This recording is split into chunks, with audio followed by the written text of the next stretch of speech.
Jérémie, chapitre 2. La parole de l'Éternel me fut adressée en ces mots. Va et crie aux oreilles de Jérusalem, ainsi parle l'Éternel. Je me souviens de ton amour lorsque tu étais jeune, de ton affection lorsque tu étais fiancé, quand tu me suivais au désert dans une terre inculte.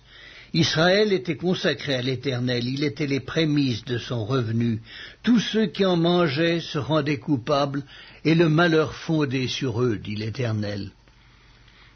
Écoutez la parole de l'Éternel, maison de Jacob, et vous, toute famille de la maison d'Israël, ainsi parle l'Éternel.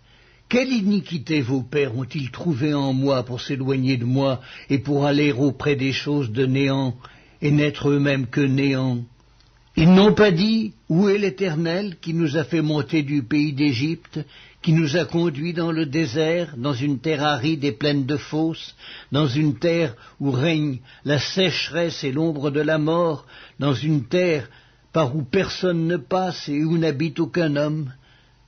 Je vous ai fait venir dans un pays semblable à un verger pour que vous en mangiez les fruits et les meilleures productions, mais vous êtes venus et vous avez souillé mon pays, et vous avez fait de mon héritage une abomination. Les sacrificateurs n'ont-ils pas dit, où est l'Éternel? Les dépositaires de la loi ne m'ont pas connu, les pasteurs m'ont été infidèles, les prophètes ont prophétisé par Baal, et ils sont allés après ceux qui ne sont d'aucun secours. C'est pourquoi je veux encore contester avec vous, dit l'Éternel. Je veux contester avec les enfants de vos enfants. Passez aux îles de Kittim et regardez, envoyez à Kédar, observez bien et regardez s'il n'y a rien de semblable. Y a-t-il une nation qui change ses dieux, ou quoi qu'ils ne soient pas des dieux? Et mon peuple a changé sa gloire contre ce qui n'est d'aucun secours. Cieux, soyez étonnés de cela, frémissez d'épouvante et d'horreur, dit l'Éternel, car mon peuple a commis un double péché.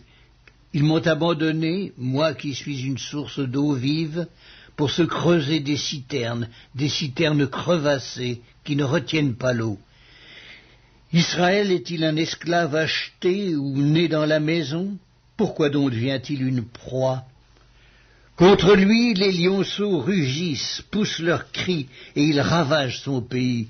Ses villes sont brûlées, il n'y a plus d'habitants. Même les enfants de Noph et de Tachpanès te briseront le sommet de la tête. Cela ne t'arrive-t-il pas parce que tu as abandonné l'Éternel ton Dieu lorsqu'il te dirigeait dans la bonne voie?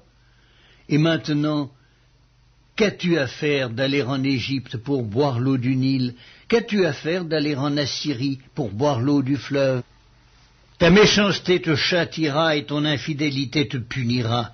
Tu sauras et tu verras que c'est une chose mauvaise et amère d'abandonner l'Éternel ton Dieu et de n'avoir de moi aucune crainte, dit le Seigneur, l'Éternel des armées.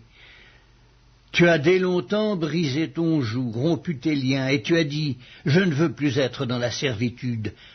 Mais sur toute colline élevée et sous tout arbre vert, tu t'es courbé comme une prostituée. Je t'avais planté comme une vigne excellente et du meilleur plan. Comment as-tu changé, dégénéré en une vigne étrangère? Quand tu te laverais avec du nitre, quand tu emploierais beaucoup de potasse, ton iniquité resterait marquée devant moi, dit le Seigneur, l'Éternel. Comment dirais-tu, je ne me suis point souillé, je ne suis point allé après les Baals? Regarde tes pas dans la vallée, reconnais ce que tu as fait, dromadaire à la course légère et vagabonde. Ânesse sauvage habituée au désert, haletante dans l'ardeur de sa passion, qui l'empêchera de satisfaire son désir? Tous ceux qui la cherchent n'ont pas à se fatiguer, ils la trouvent pendant son mois. Ne t'expose pas à avoir les pieds nus, ne dessèche pas ton gosier. Mais tu dis, c'est en vain, non, car j'aime les dieux étrangers et je veux aller après eux. Comme un voleur est confus lorsqu'il est surpris, ainsi seront confus ceux de la maison d'Israël, eux, leurs rois, leurs chefs, leurs sacrificateurs et leurs prophètes. Ils disent au bois, tu es mon père, et à la pierre, tu m'as donné la vie, car ils me tournent le dos, ils ne me regardent pas. Et quand ils sont dans le malheur, ils disent « Lève-toi, sauve-nous » Où donc sont tes dieux que tu t'es fait, qu'ils se lèvent s'ils peuvent te sauver au temps du malheur, car tu as autant de dieux que de villes, ô Juda. Pourquoi contesteriez-vous avec moi? Vous m'avez tous été infidèles, dit l'Éternel. En vain ai-je frappé vos enfants, ils n'ont point eu égard à la correction. Votre glaive a dévoré vos prophètes comme un lion destructeur. Hommes de cette génération, considérez la parole de l'Éternel. Ai-je été pour Israël un désert ou un pays d'épaisses ténèbres? Pourquoi mon peuple, dit-il, nous sommes libres, nous ne voulons pas retourner à toi? La jeune fille oublie-t-elle ses ornements, la fiancée sa ceinture, et mon peuple m'a oublié depuis des jours sans nombre. Comme tu es habile dans tes voies pour chercher ce que tu aimes, c'est même au crime que tu les exerces. Jusque sur les pans de ton habit se trouve le sang de pauvres innocents que tu n'as pas surpris faisant effraction. Malgré cela tu dis, oui, je suis innocente. Certainement sa colère s'est détournée de moi. Voici, je vais contester avec toi, parce que tu dis je n'ai point péché. Pourquoi tant d'empressement à changer ton chemin? C'est de l'Égypte que viendra ta honte, comme elle est venue de l'Assyrie. De là aussi tu sortiras les mains sur la tête, car l'Éternel rejette ceux en qui tu te confies, et tu ne réussiras pas auprès d'eux.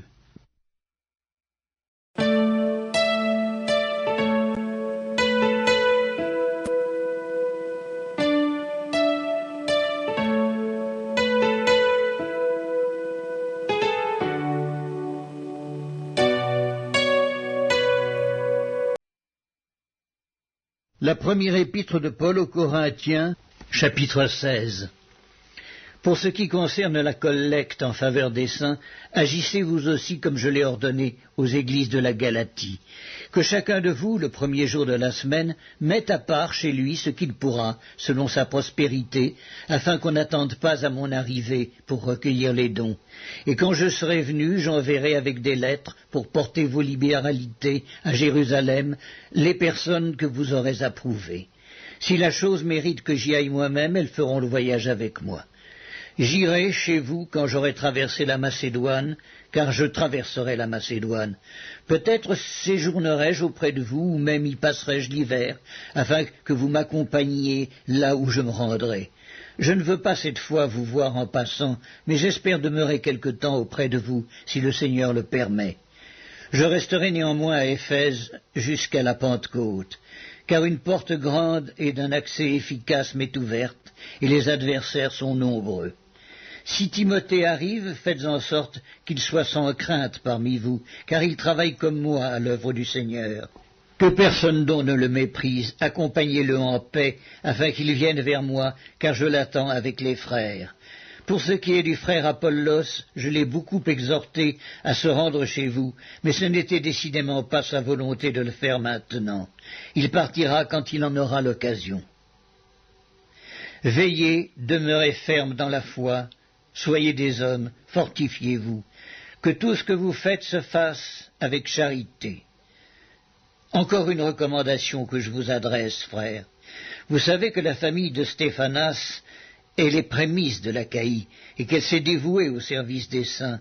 Ayez de la déférence pour de tels hommes, et pour tous ceux qui travaillent à la même œuvre. Je me réjouis de la présence de Stéphanas, de Fortunatus et d'Achaïcus. Ils ont suppléé à votre absence, car ils ont tranquillisé mon esprit et le vôtre. Sachez donc apprécier de tels hommes. Les églises d'Asie vous saluent. Aquilas et Priscille, avec l'église qui est dans leur maison, vous saluent beaucoup dans le Seigneur. Tous les frères vous saluent.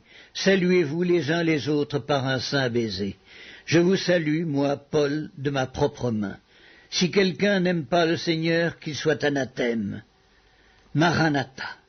Que la grâce du Seigneur Jésus soit avec vous. Mon amour est avec vous tous, en Jésus-Christ.